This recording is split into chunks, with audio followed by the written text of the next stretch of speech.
Alam niyo mga kasubaybay, muli mayroon akong bibigyan ng reaksyon. Dahil sa panunood ng inyong kasubaybay sa mga nangyayari at kaganapan diyan sa Senado, mayroon na namang isang senador na umepal na para bang ang bayang Pilipinas, para bang wala nang problema na dapat isaayos nila. Dahil itong senador na to ay dahil lamang sa mga salita ng ating butihing senador, pati yung salita na kung titingnan naman natin totoo, ay gusto nitong isang senador na ito na pagpukusan ng pansin yun lamang isang salita na sa tingin niya ay hindi niya gusto. Alam niyo mga kasubaybay, yung salita ni Senator Marcoleta tungkol doon sa sinasabi ni sino itong Tariela, yung sa pandinig ko ito ay sinabi ni Senator Rodante Marcoleta na sat-sat lamang ni Tariela. Alam niyo doon lamang sa salitang yun, gustong patulan ni Hontiveros na dapat ipagbawal yung salitang sat-sat. Hontiveros, napakadaming problema ng ating bansa. Napakadaming dapat mong pansinin.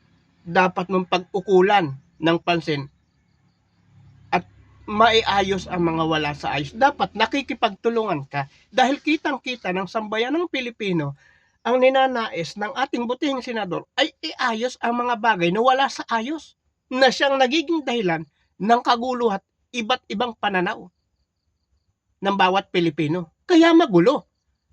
Yun lang sa salitang satsat, papansinin mo, Hontiveros, ay wala kang pinagkaiba dun sa isang senadora na Wala ka na bang maisip na batas?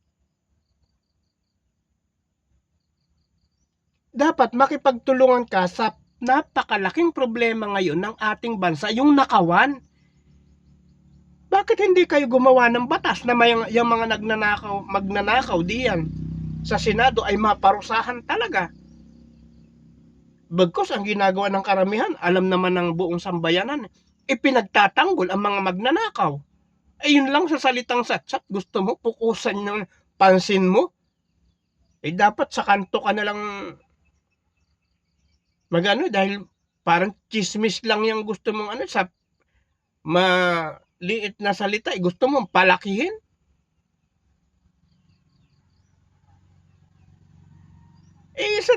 Yun ang bagay na salita doon Ito sa Hontiveros, ewan ko ba naman nangyayari dito sa ating bansa. Bakit nandidiyan niya mga ganyang tao? Na ang dapat inaasahan ng sambayanan ay gumawa ng batas, isaayos yung mga bagay na wala sa ayos, sugpuin ang kriminalidad, sugpuin ang nakawan. Ipap Ewan ko sa nangyayari ngayon sa ating bansa. Ang masasabi ko lang sa iyo, Hontiveros, makipagtulungan ka na maisaayos ang mga problema ng Pilipinas. Yun lang yun. Hindi yung walang kakwenta-kwenta. Sasabihin mo pagbabawal salitang satsat, ano ba naman yan? Ano ka ba? Hindi ko alam sa iyo, Hontiveros. Ang problema ngayon ng ating bansa, napakalaki. Iisa lang ang nakikipaglaban. Iisa lang at kitang-kita ng sambayanan. Senator Rodante Marcoleta ang nakikipaglaban. Lahat kayo, pinagtutulong-tulungan nyo yung tao na ang gusto'y maisaayos ang ating bansa. Tapos yung simpleng salita niya, ipagbabawal mo pa. Wala namang nilabag yun.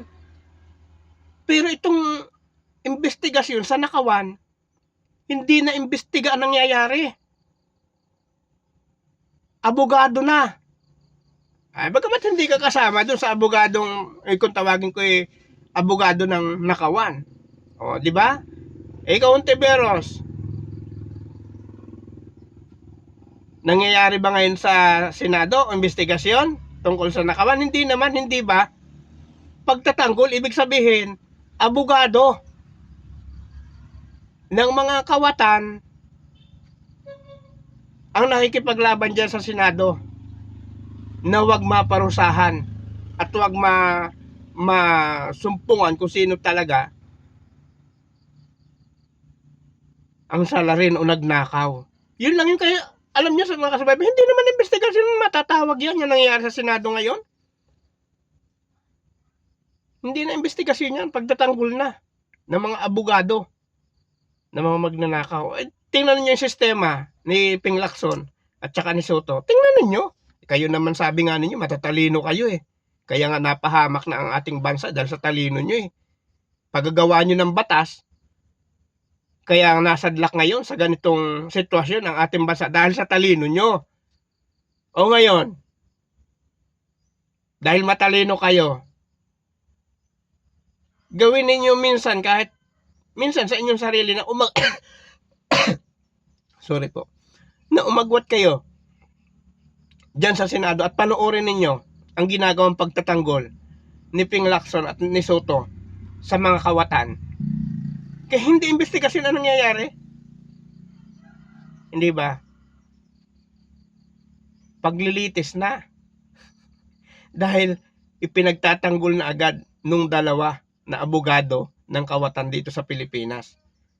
Ping Lacson at Soto. Tapos ikaw, Hontiveros, balikan kita. Yun lang sa salita na hindi mo gusto ng isang senador na lumalaban sa korupsyon eh. Gusto mo pang ipagbawal. Nasaan ang tuktok mo?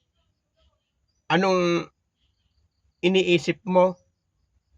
Wala ka na bang maisip na batas?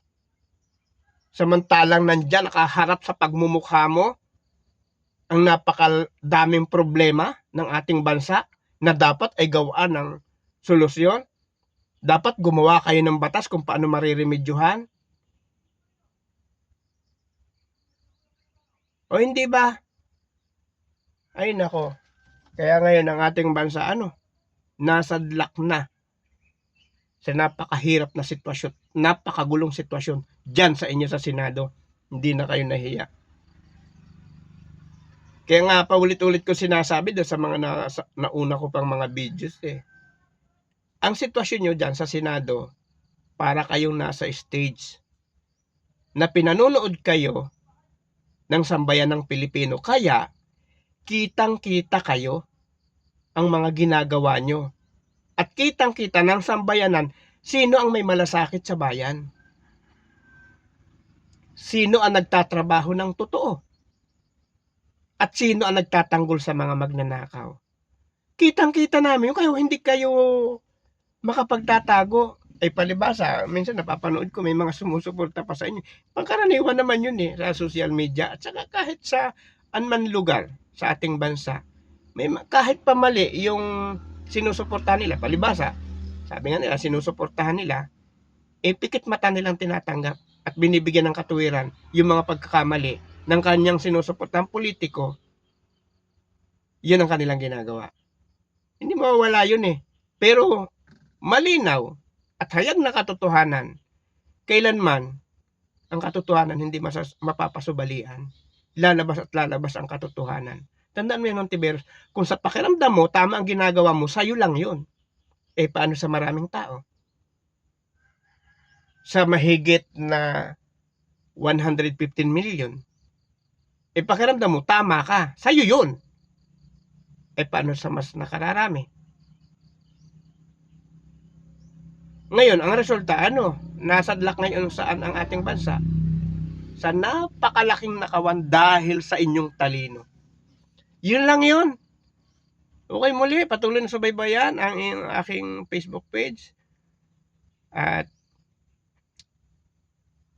ako'y nag-upload 1 hanggang 2 video kada araw. Muli, bye-bye.